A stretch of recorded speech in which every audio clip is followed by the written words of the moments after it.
Баянхонгор аймгийн Монгол Ардын намын хорооны дэргэдэх социал-демократ Ахмадын холбоо. Баянхонгор аймгийн социал-демократ Ахмадын холбоо нь 2000 оны 3 дугаар сарын 1-нд болсон 180 Ахмадын бүрэлдэхүүнтэй чуулганаар анх байгуулагдсан. Дараагаар нь Янжмаагийн чулуун дээр сонгогдож 4 тэргүүлэгчтэй баталсан. 2 дугаар чуулган 2006 онд болж Даштоогийн дулам сүрэн дарахтай 4 тэргүүлэгчтэй. 3 дугаар чуулган 2009 онд болж Б давг дарахтай 8 тэргүүлэгчтэйгээр ажиллах хугацаанд ээлжид чуулганаа 2014-2018 онд зохион байгуулав. 2022 оны 1-р сард болсон ээлжид 6 дугаар чуулганаар одоо ажиллаж буй бүрэлдэхүүн дарга Чадраабалын гомд орж 8 тэргүүлэгчтэй 3 гишүүнтэй хяналтын албатай ажиллаж байна. Идүүгээ аймгийн Монгол Ардын намын хорооны дэргэдэх социал-демократ Ахмадын холбоонд аймгийн хэмжээний бүх сум багуудад ажиллаж амьдарч байгаа 3131 Ахмад гишүүн хамрагддаг. Манай тэргүүлэгчид 2022-оос 2024 оны үйл ажиллагааны төлөвлөгөө цаашид ажиллах чиглэлээ нэгт аймаг сумын намын дэргэдэх Ахмадын холбооны зохион байгуулалт дотоод ажлыг сайжруулах. 2. Монгол Ардын нам захим нам болох зорилтын хүрээнд намын Ахмадын байгууллагын сонгуультай Ахмадыг захимаар ажиллаж сурахад туслах. 3. Аймгийн Монгол Ардын намын байр барих. 4. Тэрбум мод хөтөлбөрийг хэрэгжүүлэх. 5. Намын байгууллагын дотоод ажлыг сайжруулахад зөвлөх. 6. Монголын үнэн сонинг захиалах. 7. Сонгуулийн бэлтгэл ажил хангах. 8. Хэвлэл мэдээлэл олон нийттэй харилцах зэрэг бүтээлч ажлуудад намын Ахмад гишүүд дэмжигчид манлайлах хөдөлгөөн өрнүүлэх зорилтын хүрээнд 11-ээс 14 үйл ажиллагаа хэрэгжүүлэхээр төлөвлөн ажиллалаа.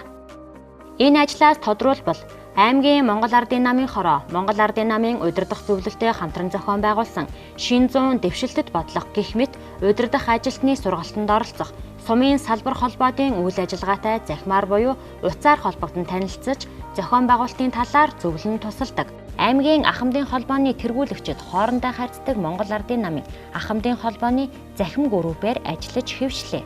Холбооны сонгуультнууд групп чаттай болж төв болон аймгийн Ахмадын холбооноос зохион байгуулж байгаа гарч буй шийдвэрүүдийг богино хугацаанд мэддэг боллоо. Монголын үн санны зохиолгыг Ахмадын холбоо хариуцсан ажиллаж, улирал тутамд намын хорооны тэргүүлэгч сум баг үүрийн дарга нараар захиалуулан ажиллаж байна. Аймгийн намын хорооны удирдлагууд сумын намын удирдлагуудын дэмжлэг тусалцаатайгаар Ахмадын холбооны дарга тэргүүлэгчид аймгийн намын хороо Монгол Ардын намын Ахмадын холбооноос гаргасан шийдвэр урайлга түүх холбооны ээлжид чуулганаас дэвшүүлсэн Ахмадын өв уламжлал ёс заншлын дагуу дунд үеийнхэнд өвлүүлэх тэдэнд социал-демократ үзлийг тайлбарлан таниулах зэрэг ажлыг зохион байгуулах. Монголчууд социал-демократ үзлийг хэрхэн хэрэгжүүлж байсан түүхийг ойлгуулах зэргээр ажилладаг. Салбар холбоодын ажиллах нөхцөл боломж ямар байгаа сумын удирдлага намын дарга нар Ахмадын байгууллагын үйл ажиллагааг дэмжин туслах талаар хэрхэн ажиллаж байгааг сонсох. Намын Ахмадын холбооны дарга тэргүүлэгчид намын удирдлагууд болон намын дэргэдэх бусад төрийн байгууллагуудтай хамтран ажиллах үйл ажиллагаагаа нэвтрүүлэхийг чиглүүлдэг.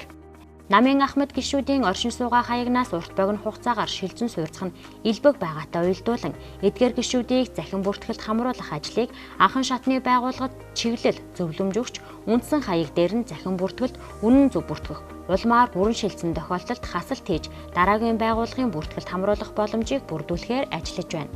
Тус холбоо аймгийн Ахмадын хороотой ажил төрлийн холбоо сайттай ажиллах, чиглэл баримталж, холбооны дарга Ахмадын хорооноос зохион байгуулж буй үйл ажиллагаанд оролцох бүртээ ахмадуудад бид залуу хойчгүй эдэр насныханд зөв ёс зүй, өв уламжлалаа өвлүүлэн үлдээх ёстой уриалж, өнөө үеийн нийт хүмүүс өнгөрсөн үеийн бүтээл хөрөнгийг хүндэтгэн хайрлаж, бид бүхэн тэдний хийж бүтээж буйг дэмжин сайшааж, багч олов алдааг засахад бие сэтгэлээ зориулж буйг уриалж ажилладаг. Социал-демократ Ахмадын холбооны дарга аймгийн Ахмадын холбооны тэргүүлэгчийн сонгуультныхаа хувьд тус хорооны ажилд итэвхийлэн оролцдог ба шатны Монгол Ардны намын шийдвэрийг танилцуулах, ялангуяа Монгол Ардын намын гишүүн даргатай хорооттой тогтмол хамтран ажиллах бодлого баримталж байна. Манай холбооны тэргүүн Мянган Баянхонгор аймгийн Монгол Ардын намын 80 жилийн түүхийг 5 ботод багтаан бүтээгээд хэвлэлтэнд шилжүүллээ. Монгол улсын ерөнхий сайд Монгол Ардын намын дарга Ил оюун эрдэнийн засгийн газраас Монголын Ахмад наснуудын талаар баримталж буй бодлого чиглэлийг орон нутагт хэрэгжүүлэх талаар аймгийн Монгол Ардын намын дарга засаг даргын бодлогыг сумдын социал-демократ Ахмадын холбооны дарга сонгуультнуудад танилцуулах зорилгоор сургалт уулзалт зохион байгуулав. Энэ үйл ажиллагаанд 72 сонгуультан оролцож 12 цагийн багтаамжтай мэдээлэл легт сонслоо. Ахмад наснуудыг өнөөгийн шинжилэлт өөрчлөлтөнд оролцоход туслах зорилгоор аймагт шинээр байгуулагдсан гэрэл сургалтын төвийн сургагч Орхон Чимгийн харилцаа хандлага өөрчилж залуучхан. Төвшин оршихуй сургалтын төвийн сургагч Амар Баясгалангийн зөв хооллолт Ахмад насны эрүүл мэндэд нөлөөлөх нь. Аймгийн Монгол Ардын намын дэд дарга Нацаг Доржийн захим орчин дох улс төрийн оролцоо лекцүүдийг сумын холбооны дарга сонгуультнуудад сонсгов. Сум багийн дарга сонгуультнуудад шинээр батлагдсан Монгол Ардын намын дэргэдэх социал-демократ ахмадын холбооны дүрм 2024 оны 1-р сарын 1-ээс мөрдөгдөж эхэлсэн улс төрийн намын тухай шинжилэн найруулах хуулийг бүрэн ихээр нь хэвлэн тохимол болгон өглөө.